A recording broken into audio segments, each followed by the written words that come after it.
This is Don Hurst at Highland Hill Farm. He's a veteran from World War II.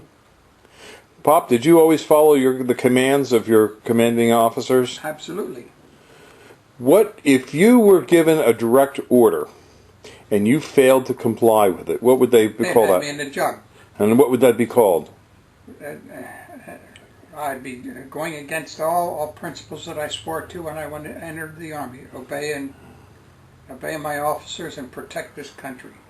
Would that, if a group of officers failed to follow out the lawful command of their commander-in-chief, i.e., military officers failing to follow through with the command of Barack Obama, would that be considered a mutiny? Yes, it would be. Okay.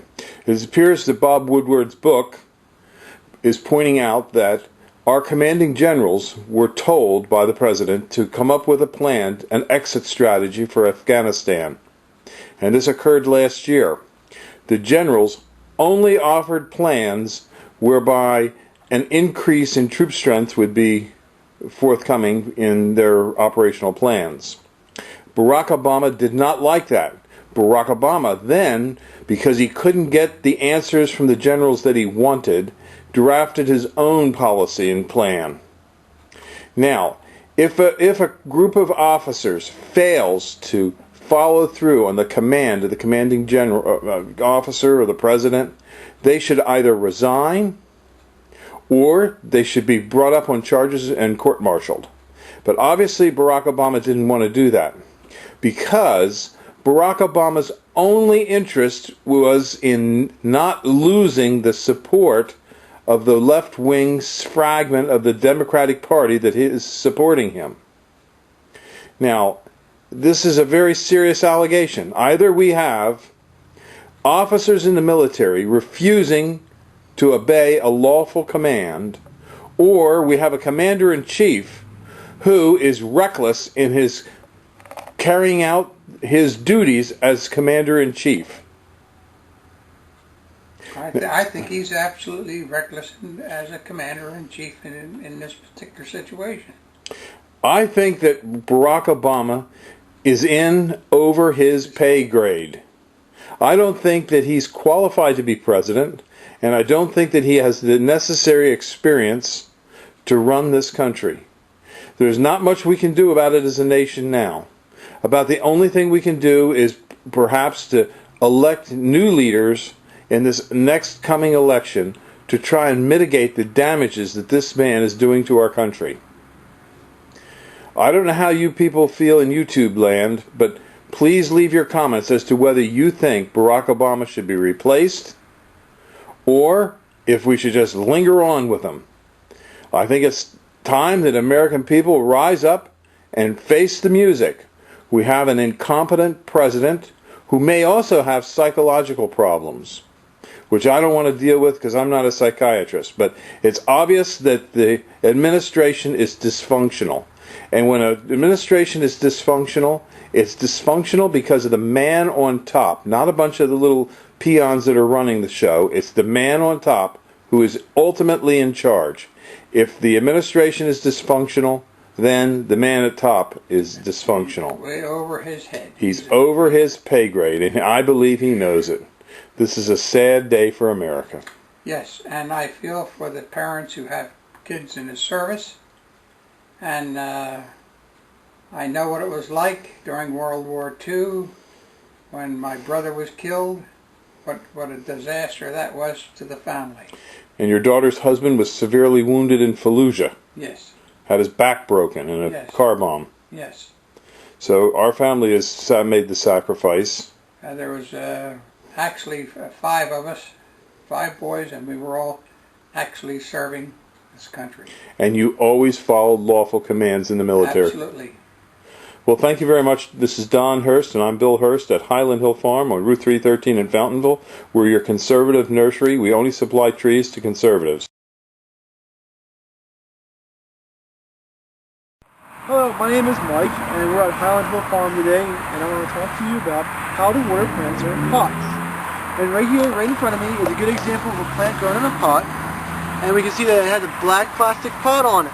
And this black plastic pot, you can also see that by my shadow that there is sun hitting this black plastic pot. And since the sun is hitting this black plastic pot, it warms up much faster than if it was in a red or in a white pot.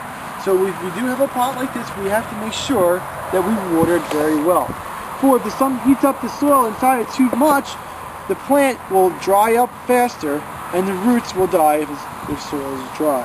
So we got to make sure that wherever pot that we have, if it's facing the sun, doesn't matter if it is black or not, but if the sun is hitting it, we have to make sure that that side of the pot is always well moist.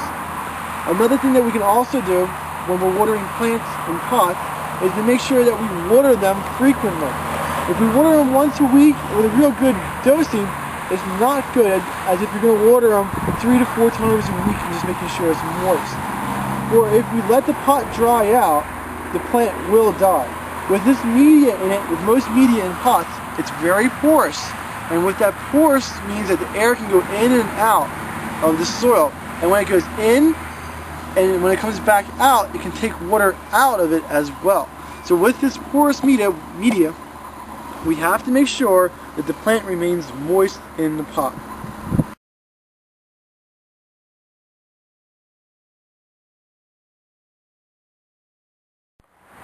Hello, my name is Mike Hurst. I'm at Highland Hill Farm. And right here we have our Niagaras that are 4 to 5 foot tall, which are really nice size. And I want to talk to you about something that's going to happen to all evergreens this year as we get closer to the fall, and that's called fall needle drop. That if you look at the ground, you can see some of these yellow needles coming off. That is a symptom of fall needle drop. Every evergreen, every year, loses its needles in the fall. And what's happening is as the new growth starts hardening over, the plant can't support all the growth that it has.